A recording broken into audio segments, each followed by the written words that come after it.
Imagine walking through a park by yourself.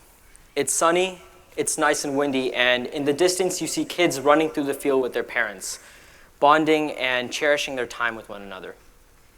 Then suddenly that golden light of harmony over the park dims into a gray and mysterious atmosphere, into a place of great uncertainty, paranoia, and distortion to what you once believed to be under control.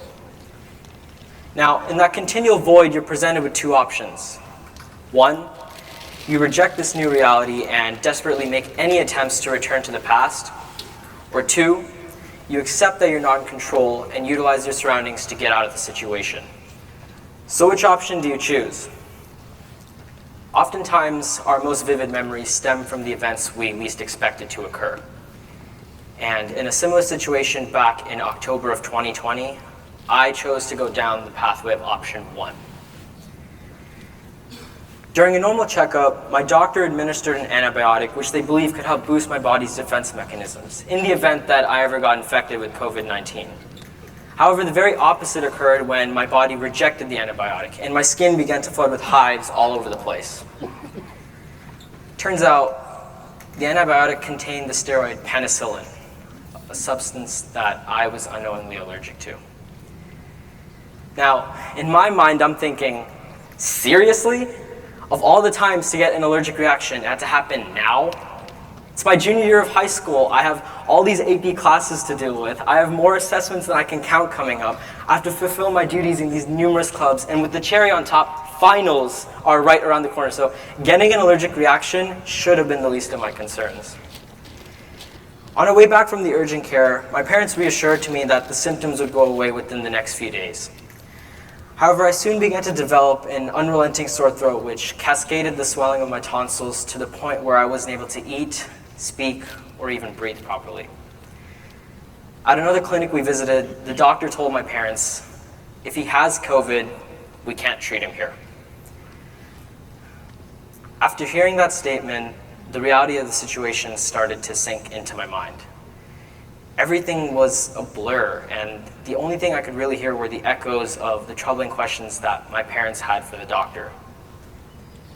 At that time, I felt genuinely terrified for my life. It was the first time that both my parents and I failed to comprehend the extent of how serious my illness was. And I'd heard stories about this exact same situation happening to other people, but I could never fathom relating to it.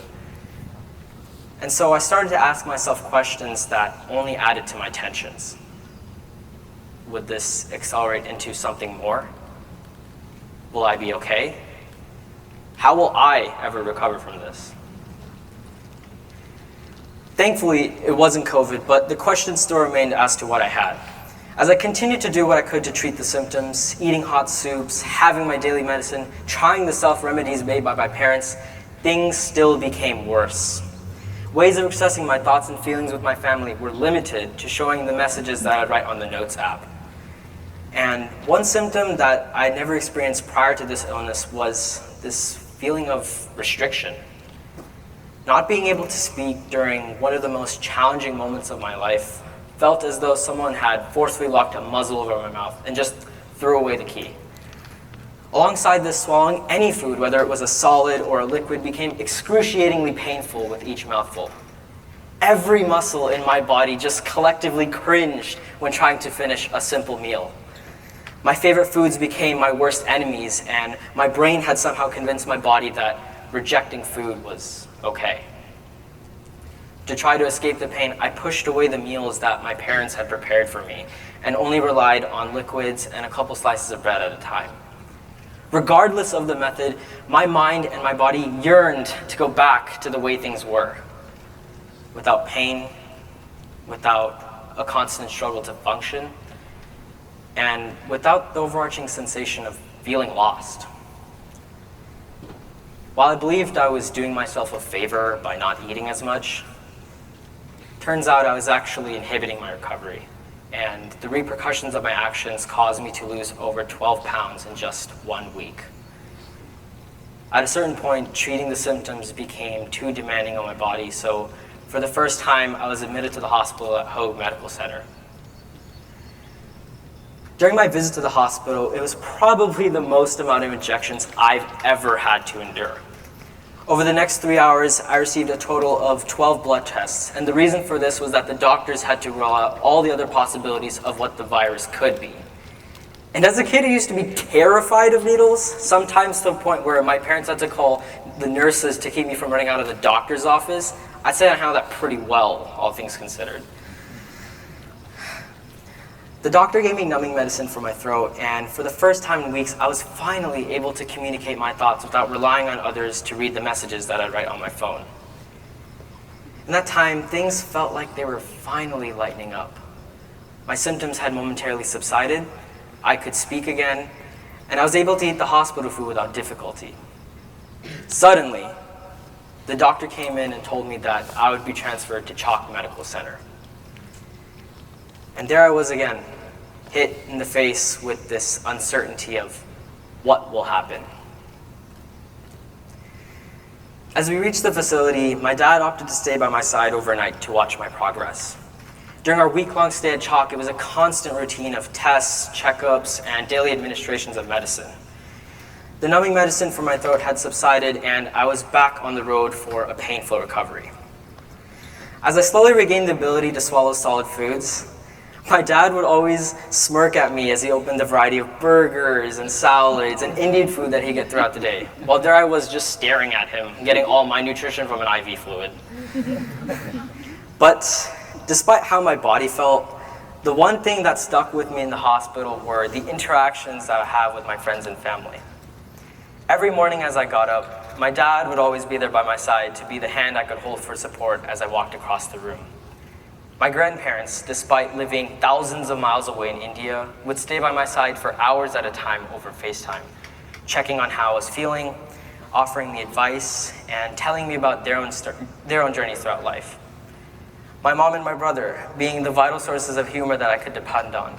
My friends calling me and sending me numerous messages of support containing words that I needed to hear. And while I could only respond with head nods, shoulder shrugs, or simple text messages, all of these actions completely shifted the realization in my mind that I was still being treated at the hospital. And from this, I felt a sense of normalcy without pain and without tension in my mind of the unknown. Towards the end of my stay at Ch, I no longer required the aids of medication on my recovery, and I was able to eat normal food without substantial pain from my throat. My fever finally broke, and a few weeks after being discharged, I made a full recovery from my illness.